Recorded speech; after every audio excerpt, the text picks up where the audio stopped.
our plan originally for today was to go through different ways of prototyping and prototyping materials. But last time I got the impression that you wanted to get some more input on detailing in Fusion, how to make stuff. So I just put together a short presentation this morning and figured we could do just an hour or something of detailing, and hopefully that should get you on the way. And then we can do the prototyping and the stuff later on, maybe next Monday. Is that okay? Mm-hmm. Yeah. Is everything going okay with the modeling and the projects and everything? Like the headphone project? Doing fairly okay? Yeah. Okay, cool. So my tentative list as of today, we cannot get that screen to work, sorry about that. So we will just have to cope with that one. So this is my list today. So I would start with symmetry in freeform, like the headband, because we had some problems there. We made it look like a rooftop, which is not nice. And then I'll talk about component hierarchy, how to make a nice hierarchy in your model. And then we will do some detailing. So we will do the drafts, and we will add, well, ribs and fillets and gussets and everything else. And then we'll talk about fastening, and if I get the time, I will also show you exploded view, because this is a very nice way of doing exploded view. Does that seem okay? Yeah? Okay. So I'm just going to jump on to the symmetry part. Here we go. Yeah, so I made this little rooftop last time, remember. And the reason I got this little rooftop was because of how this entire thing was made, right? We did this extrude, and because we didn't have control of the ends, it sort of ended up at an angle, which looks quite nasty, right? Let me just go back to where we did this. Yeah. So we had this thing, right? And we want this thing to be like be symmetrical, so it needs to come up straight flat from the top. So let's solve that one first. Now, you might remember that we did this sketch, right? We did this kind of sketch, and we did an extrude, and that gave us this. And now we need to try and fix that. There's a bunch of ways you can fix that. The simplest way would be to do it over, like to do that extrude over, but with a symmetrical sketch. That would solve it. But that would probably give me some problems downstream. So I would rather not change too much in this area. So instead of doing that, I'll just try and mirror this and patch it together, and then see how that works. So the first thing I'll do is I will just modify this part a bit. That and that. Just get it off center slightly, like that. And then I will make it symmetrical.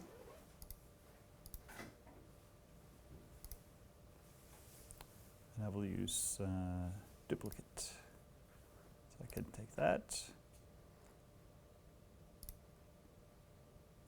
And then I will, that's not what I wanted.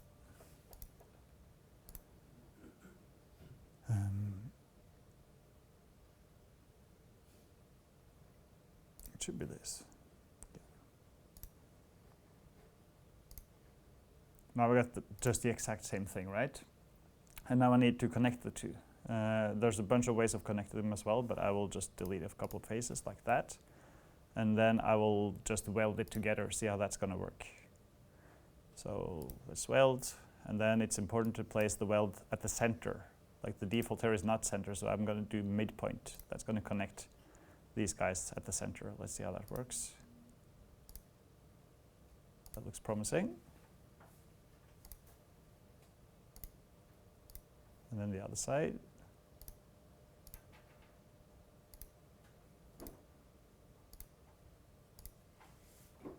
That actually looks quite okay, right? So now I don't have the rooftop anymore. And of course, we don't want to work with two halves of a model. We want to work with one side. So after I've done this, I can check it against the head also and do some adjustments if needed, but this looks quite okay. Maybe I'll just leave it for now. Now, when we go back to the modeling environment, like when we are here, actually, here we have 1, 2 bodies. We don't want this to cross the center line, so we need to cut it off afterwards. We need to split it in half and just get rid of that one half. I'm not sure what I did downstream here, so I'm just going to check. Oh, I'm going to fix it here. Yeah, so go here. And then I'll just split this with that.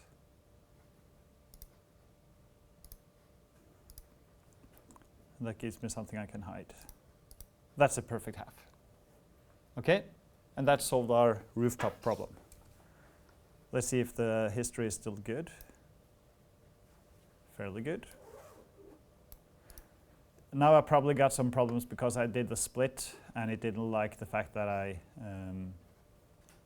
did it so early. Let's see if that solves it. Yeah, it does.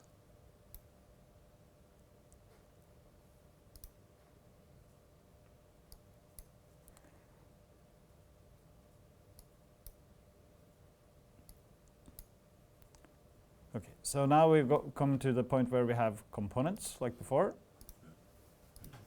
Perfect. Maybe I should do the split here instead. I did the split too early and that gave me some downstream problems, so I'll just do it here. So I'll split that. Now I'm home free. Okay. And then the rest of this is fine. Cool. Almost. Most of it's fine. Most of it is fine. Okay, so that's the split. The first thing we did now was just to fix the headband, right?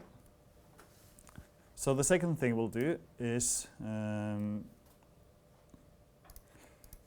to define our hierarchy. Remember we talked about the different components, right? How you could make you could have a flat structure, so like all components at the same level, or you could try and nest them. So you have like head cup and then the stuff inside of the head cup, which might make more sense. But the problem you get if you try and do something like that, when you start at top level, like this, I'm fairly high up now, right? If I'm up here, I'm just going to delete everything here that's red. So my problem here now is that I've got a component here and a component here, and it's sort of it doesn't really give me the space to fit anything inside because there's a body associated with each of that top level component, and that's not exactly what I want, right? So we need to do a little trick. So what I'll do is I'll try and move the different bodies in different components inside of the other components. It sounds a bit complicated, but it's not that bad when you sort of get the hang of it. So let me start with an example. So I'm going to do this first, right? So that should be our right-hand cup, air cup, left-hand air cup. But at present, these two are not in the same component. It's just a mess, essentially, right? So what I need to do, let's see, I can do two things. I can do this, I can do a new one, and I can try and drag and drop. That actually worked. So now that was actually a bit too easy. Two components inside of another component, and that could be the air cup, right?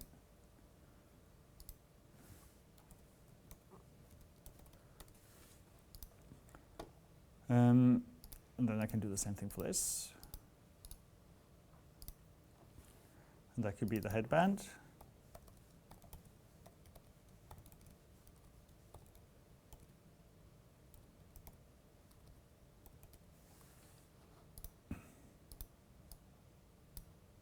Okay, that makes sense, right? So the air cup now contains two components, and then I have the headband here, and that contains one component. And if I start adding stuff, I just need to add it in there. Is that okay? So I just made new top level components and drag and drop stuff. Okay? There's another trick you can do if you really want. I'm going to show you this like hypothetically. If you want something from, let's say you want something from the air, you want this for some reason, but you want it inside of here as well. What you can do then is you can, let's see if I'm at the air cup like that. I can make a new component like that. That's going to show me a new component down here. If I just want the volume of this thing, there's a function for that as well, and that is boundary fill.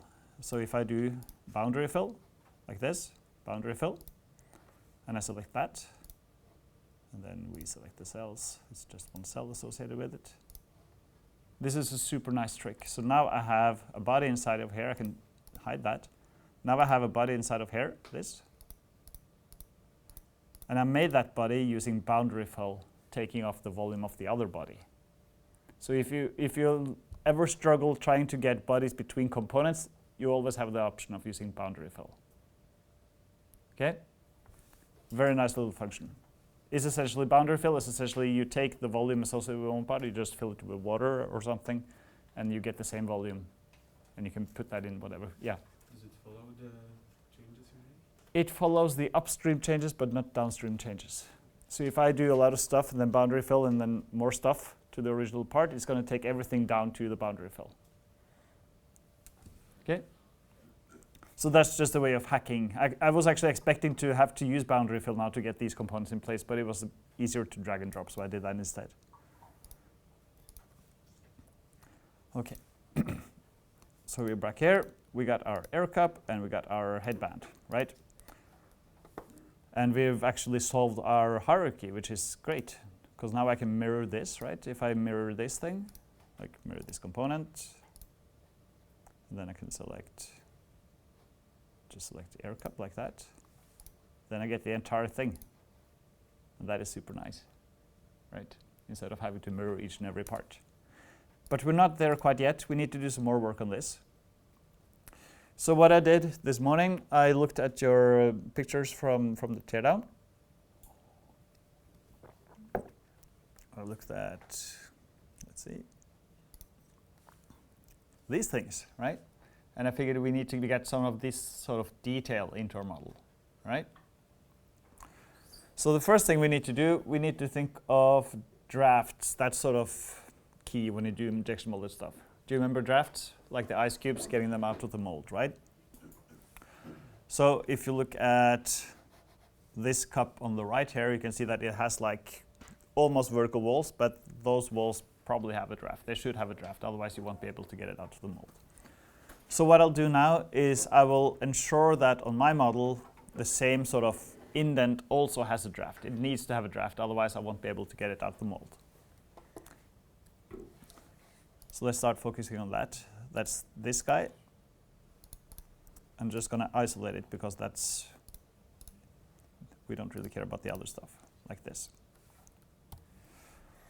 Now, I don't really know what the angle of this wall is. I need to verify that that is at least 1 degree draft before I proceed, because if it's less, I need to do something with it. Agree? Yeah. So first I check that this is a flat surface. I hope it is. It is, yeah. Then I use draft analysis to check the draft of this thing. See, draft analysis like that. This direction. Don't worry about the tolerance zone. And then this is way too small.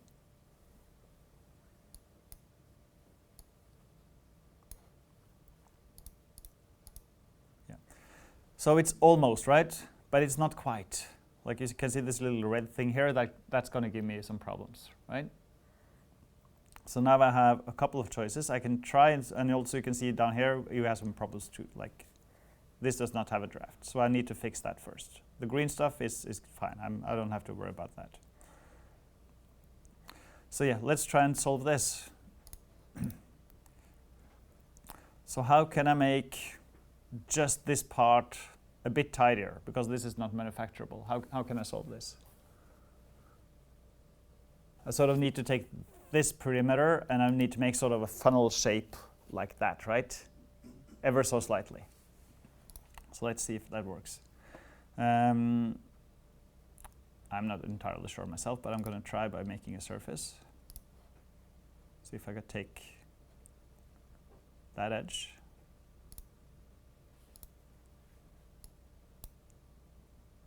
No, not that one. I need to get the edge first.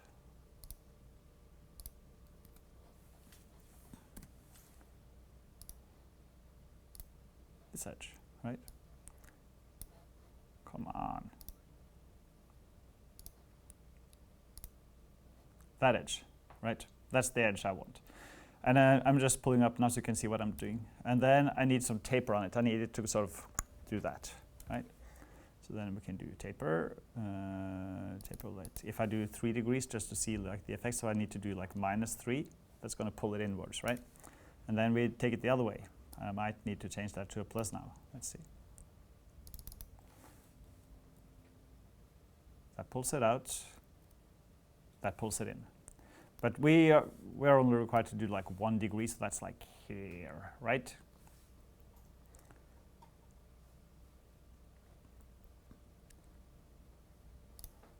And now the tinkering begins, because now I need to sort of say to this thing that the volume in between is what I want to add, right? That's my thing.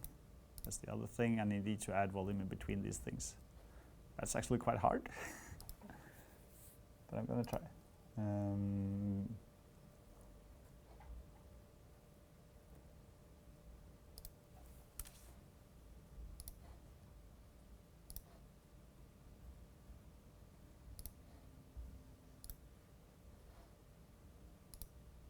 Nope.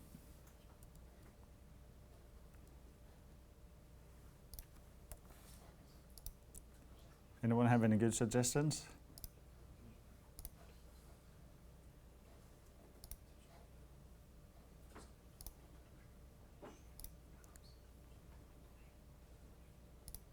This one perhaps? Let's solve it.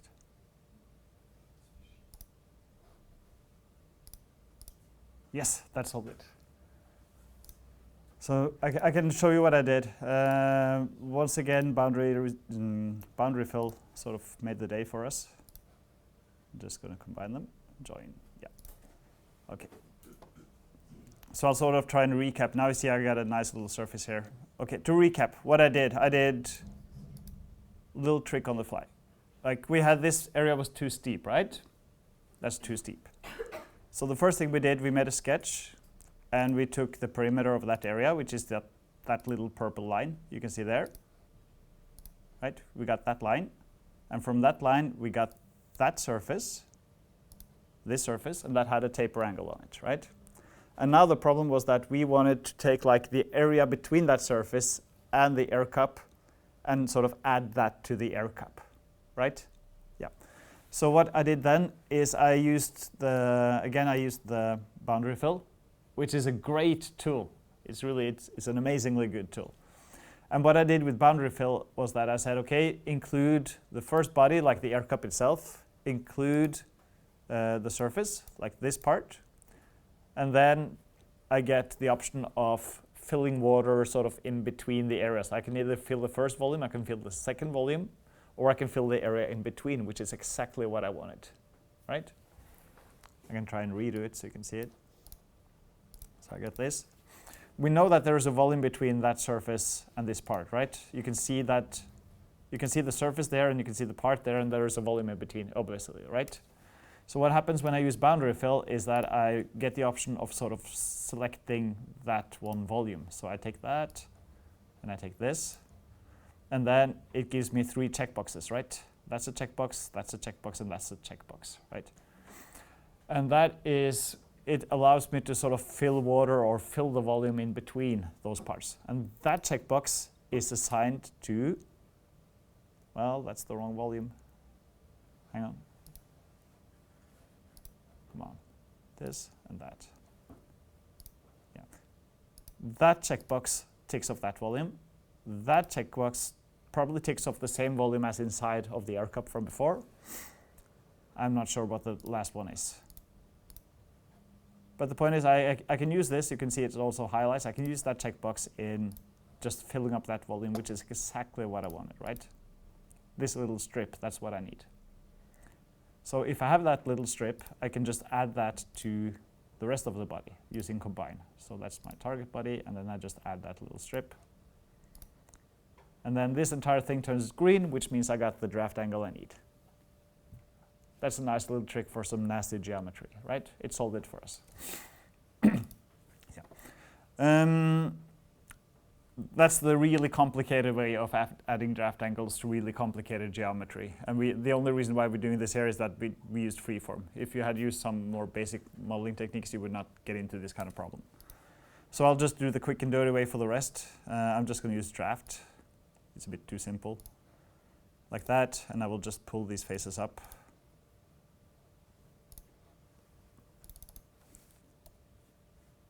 See how that works. Maybe we need to pull them some more.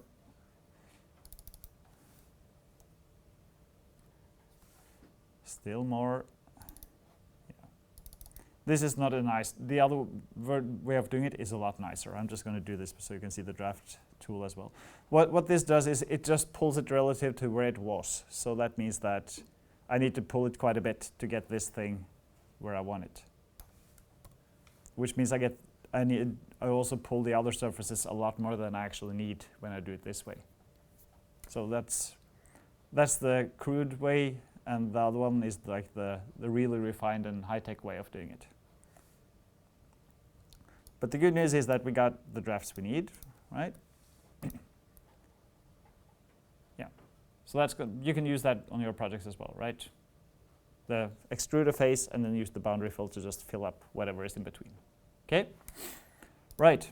So far, if you do a little recap,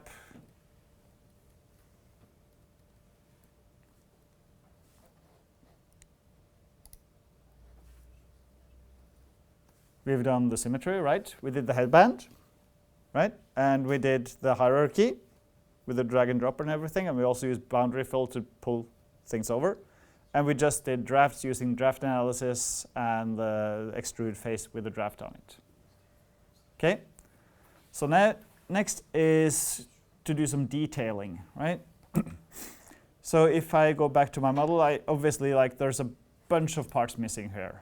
Like, I got my, I got the air muff there, but I don't have a cover. I don't really have anything on this model. It's very crude the way it is right now. So I need to add some stuff to it, okay? So I figured the first thing I would like to add is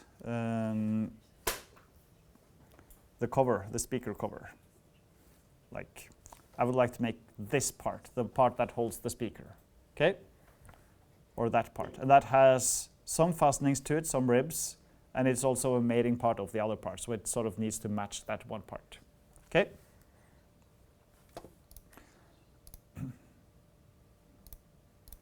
So I'm just going to start. Luckily, I got a flat surface, and flat surfaces they're golden, right? I'm just going to turn off my draft analysis. So I'm just going to build straight out here. Maybe I'll just build like 1.6 millimeters or something to make that cover, and then I will add some ribs and stuff on the inside. Yeah. So first thing I'll do is I want to be up here, like in this part of the hierarchy, and I want to make myself a new component. So that's a new component. So that's here. Maybe I'll turn off component coloring so I see what I'm actually doing here. And then I need to just extend that a bit. So I'll just get that perimeter, like this thing. So now I just made a little line, that purple line. And then I'll just do extrude. Now remember that when you do extrude, you want to have clearance between your parts, right? We need that 0.3 millimeter clearance. If we don't have that 0.3 millimeters, it's not going to be possible to assemble your prints. So I'm just going to do that really quick and dirty by offsetting this 0.3, like that. And then I'll just give it some thickness. Like, I think it could be like 1.6, perhaps. 1.8, 1.6. If you're in doubt as to how thick the part should be, just measure your headphone parts. 1.6 is probably more than thick enough. So now this looks like that. There's a tiny little gap in between, and we want that little tiny gap in between. The other option for me to do here was that I could extrude from the start, and then I could also just do like an offset face afterwards, just pull the faces back. That would be fine too, right? When you have a lid like this and it goes on something like that, you want to have a rib or some way of like orienting the two parts to each other, otherwise it's going to be all over the place, right? And because my geometry here is a bit strange, right? I have 0 flat surface. I don't really have any like flat or regular surface. It's just a mess essentially, right? Yeah. Oh yeah, my point 3. That's because we're printing parts, and point 3 is a nice number.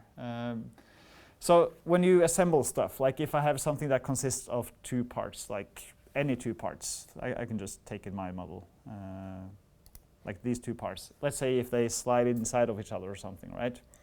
When you print or when you manufacture, like in any production process, if they are nominally like designed to meet each other like exactly, you will not be able to assemble it because your printer sort of produces a bit like rough lines, and parts tend to be oversized sometimes.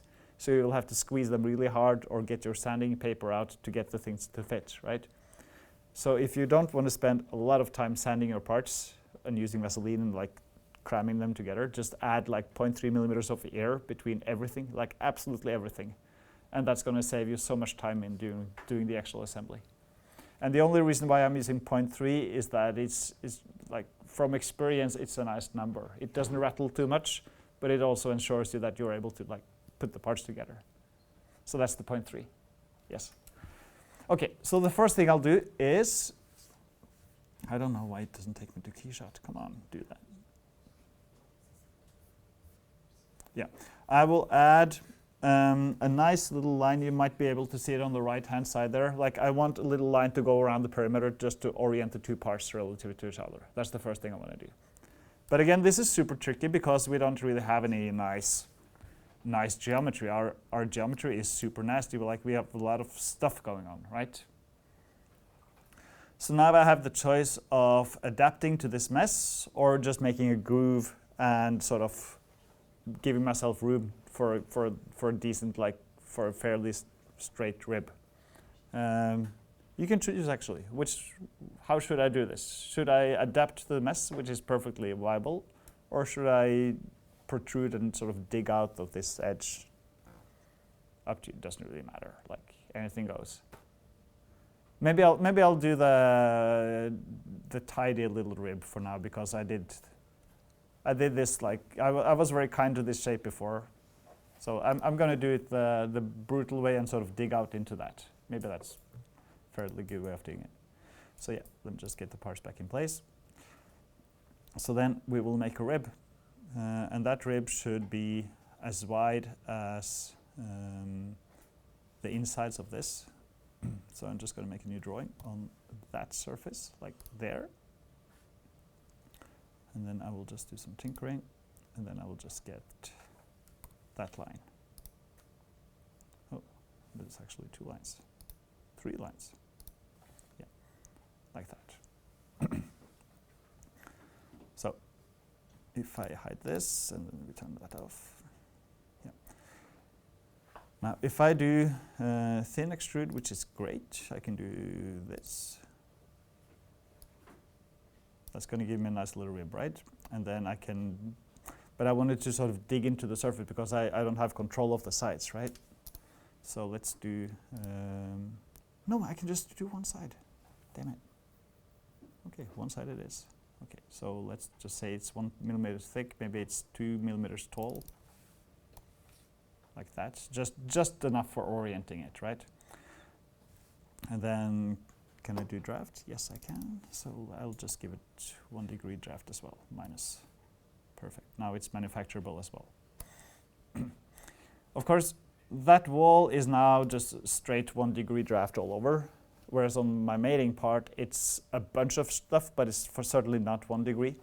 So I need to make sure that that interface is fine. So what I can do is I can offset this ever so slightly, like just 0.5 or something, just to make it a bit bigger. And then I can just dig into the other part. So if I do, that's my target, that's my tool, and then we just cut. So now the result is, you can see that I made a little track, right? That's pretty nice, right? So because of that little groove there, I can have a straight, nice rib on my part, and then this will just sort of adapt to it. And also, when I do this, I need to do my sacred 0.3, because otherwise this will not fit together. So I can do that here as well. So I'm just going to move these faces back 0.3.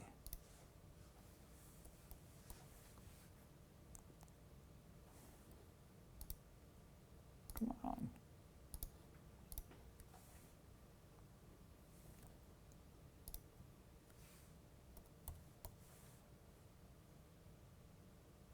Yeah, like that. So now the result is, let's see, if I do a section.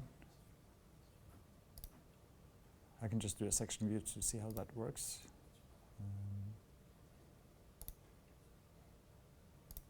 That looks pretty neat. Look, there's an air gap of 0.3 all the way around, right? And then the two parts fit quite nicely. When you do ribs and like guiding features like this, it's always a good idea to put a little chamfer on it. So I'll do that.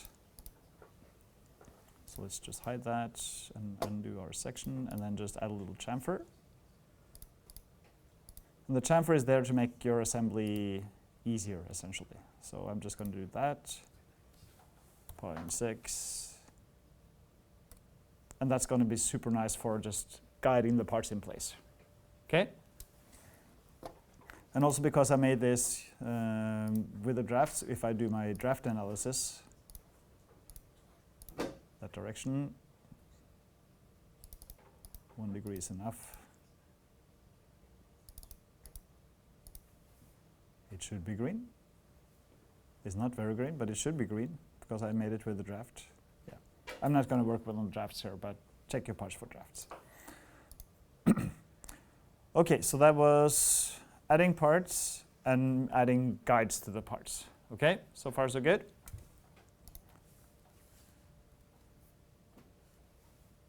Then we could talk about fastening as well.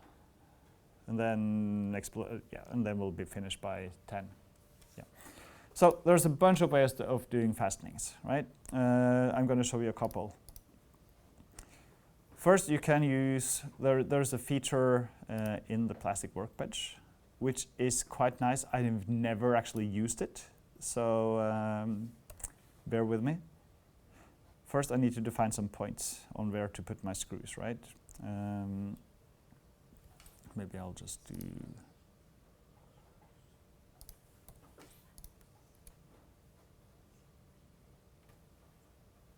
get this.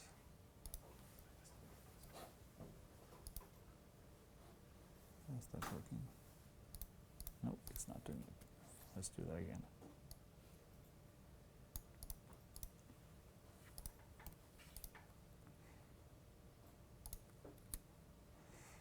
Right, so that's my headphone, right? Like that's my front panel. And then I want, let's say I want 4 screws. I want screws in each corner, right? So I can do, maybe I want screws in those 4 corners. It's very random positioning, but let's just go with it. So I can use the boss tool, and then I can do the sketch points. Like I can select these.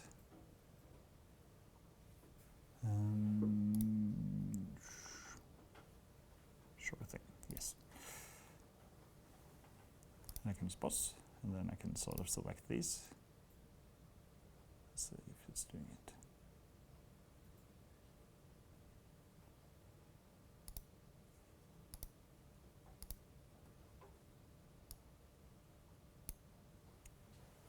Nope, it's not doing it.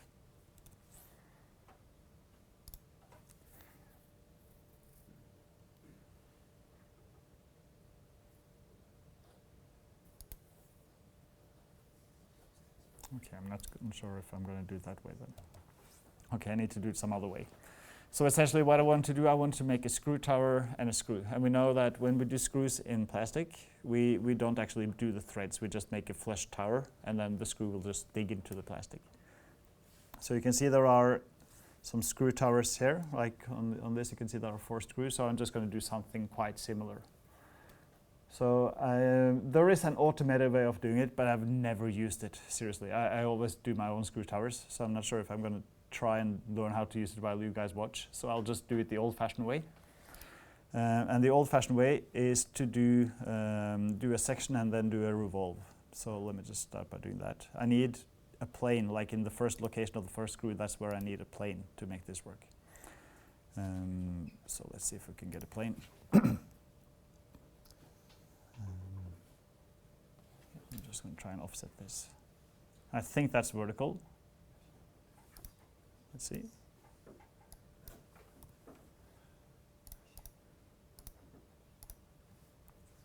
No, it's not. Okay, then I'll just fix this.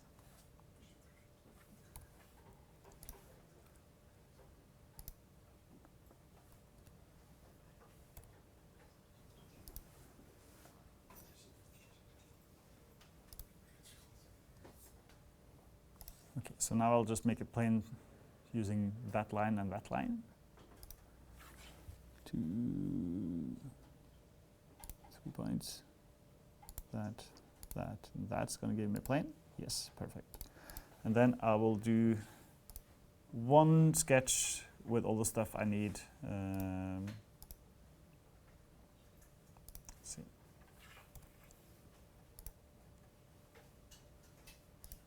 There we go. Yes. So now I know that my center axis is just there, so I'll just start by doing my center axis like that.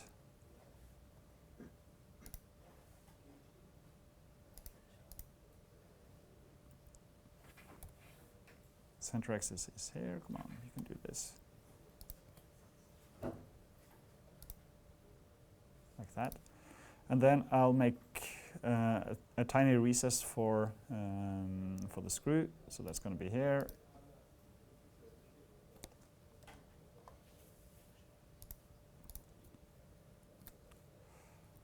Tiny recess for the screw like that.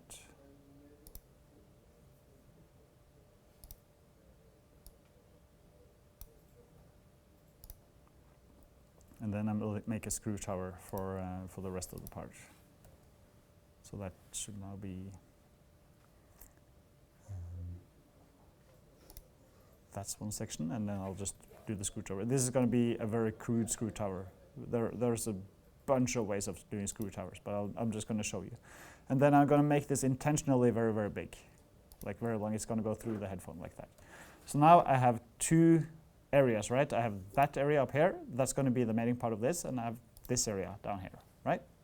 Yeah. So next thing I do is I will do a revolve. So exit that, and then I will do a revolve.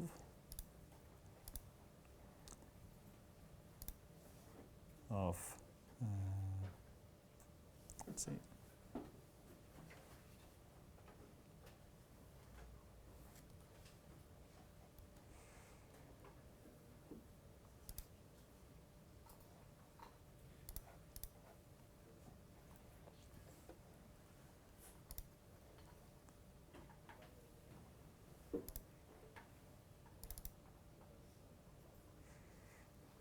Let's try it again.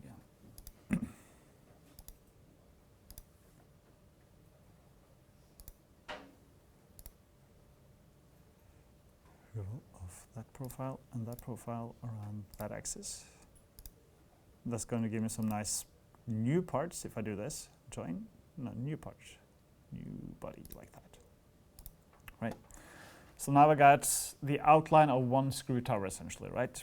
But I want 4 screw towers. So what I'll do now is I'll just pattern those things. I could do a rectangular pattern, or I could just do something else.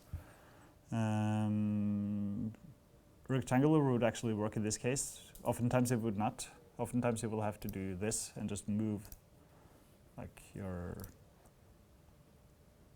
that thing and that thing from that point to that point. I'll just go and do it on 2, copy like that. So now I got 2 screw towers, right? And they are still like ridiculously oversized, and that's intentional. So when I go back to this part, hide that, hide this, yeah. So now I got 2 bodies in here as well. Let's see. So now I can start combining. So I can add sort of that and that. I'm just going to do the cup now. Let's see.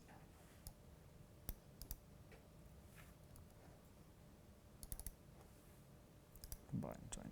Yes. So that just gave me 2 towers, right? That's pretty neat. And then I'll do the same thing for the other part. And that's how I get screw towers. So I just designed one screw tower, I patterned it, and then I combine it. And then of course I get some noise in the back here, but I can always do delete face just to get rid of that. That's super easy. Like, And that's your screw tower, super quick. Right? If that makes sense? Okay. I think this might be a good time to take a break, but I've now taken you through, I think, all the stuff that we should talk about. I didn't do explode view. Should we do explode view or not? Yeah. Explode view as well? Okay.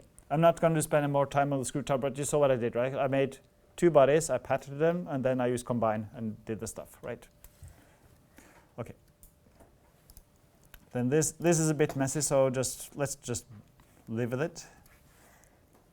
Come on. So let's just unhide all of this. And what else do we have? The cover I made is also in here somewhere. There we go, yeah. So now I'm going to do an exploded view. I think I'll just do the cup because that's where we did most of our assembly, right? So I'm not sure why it's not saving. Okay, it's not. If you go to animate, I think that's where it is. Let's see. And then you can do transform, auto explode. No, really?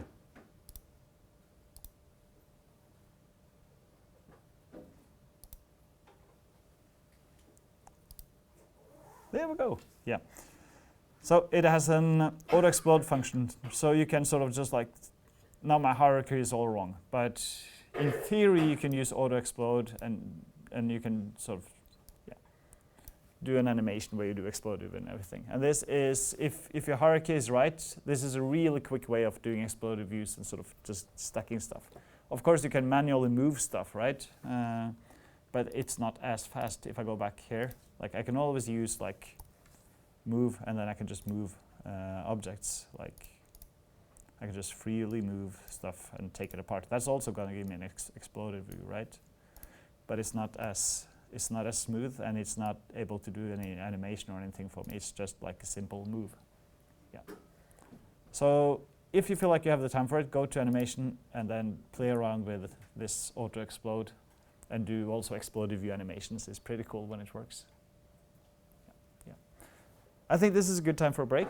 I'll tidy up my model, and feel free and copy paste my model and do all the tricks there. I'm also, I think I made a video of this with sound and everything, so that's going to be on a link sometime this afternoon. Okay? Yeah, so break till 1:15 then.